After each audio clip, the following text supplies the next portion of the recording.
ये है राजधानी दिल्ली के पास मौजूद फरीदाबाद रेलवे स्टेशन।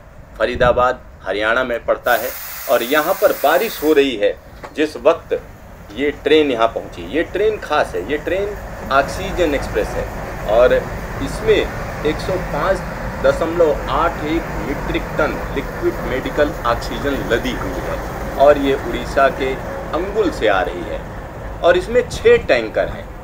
जब आप इसे देखेंगे तो आपको राहत मिलेगी क्योंकि 6 टैंकर तरल ऑक्सीजन फरीदाबाद पहुंच रही है।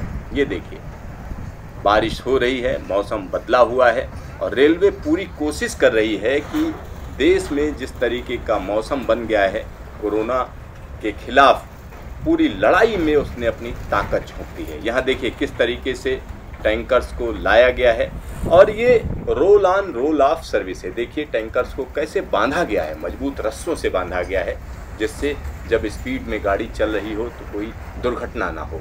तो यहाँ पर फरीदाबाद ये पहुँच चुके हैं और उसके बाद ये ट्रक यहाँ से उतरकर अलग अलग डेस्टिनेशन पर चले जाएंगे।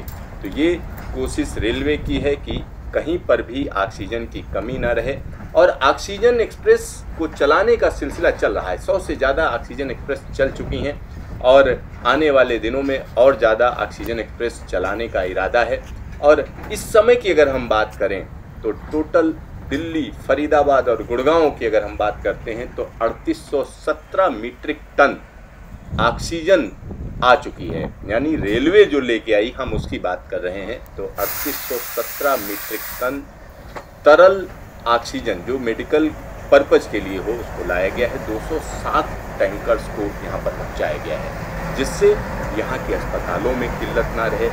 यहाँ के जिन जगहों पर कोरोना केंद्र जो बनाए गए हैं वहाँ पर जिनको ऑक्सीजन की ज़रूरत है तो वो किल्लत ना रहे, इसके लिए रेलवे पूरी कोशिश कर रही है। और आप ये समझ सकते हैं कि 3817 मीट्रिक टन दिल्ली, फरीदाबाद और गुड़गांव में, और जबकि टोटल जो ऑक्सीजन की अगर हम बात करें तो तकरीबन 6500 मीट्रिक टन रेलवे ने ढोई है और उसमें से एक बड़ा हिस्सा है यानी 3817। आप समझ सकते हैं कि कितना बड़ा जो ये ऑक्सीजन का हिस्सा है वो दिल्ली एनसीआर को दिया जा रहा है और पूरी कोशिश की जा रही है कि ऑक्सीजन की कमी से लोगों की मौत ना हो।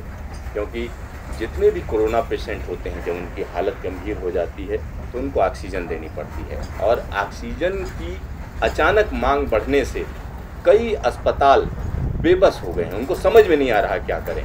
तो यहाँ पर भारतीय रेलवे की पूरी कोशिश है। और ये ऑक्सीजन आ कहाँ से रही है? ये स्टील प्लांट्स से आ रही है, जैसे अंगुल से आ रही है या जो इंडस्ट्रियल बेल्ट हैं टाटा नगर से आ रही है या और भी जगहें हैं जहाँ पर इस तरीके की गैस का उत्पादन किया जाता है। और उसके बाद क्रायोजेनिक टैंकर्स यानी ऐसे टैंकर जिनका तापमान बहुत नीचे रखा जाता है, वहाँ के लिए हम कह सकते हैं कि उन टैंकर्स में तरल ऑक्सीजन को भर के अलग अलग जगहों पे पहुंचाया जाता है और ये टैंकर सीधा जब उतरेंगे उसके बाद सीधे अलग अलग अस्पतालों में चले जाएंगे और वहाँ इनको सीधा जो है वहाँ की जो फैसिलिटी होगी वहाँ दिया जाएगा और मरीजों तक पहुँचने लगेगा। तो एक बड़ा काम कर रही है रेलवे, क्योंकि अगर हम सरकार की बात करें चाहे वो केंद्र सरकार हो, राज्य सरकार हो, दोनों ही नाकाम रही हैं।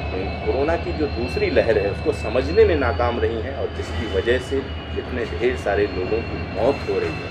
और अब सीधा कोशिश की जा रही है कि जो गलती है उसको सुधारा जाए, क्योंकि तमाम लोग संक्रमित हो रहे हैं, बड़ी संख्या में लोग संक्रमित हैं और उनकी स्थिति गंभीर हो रही है।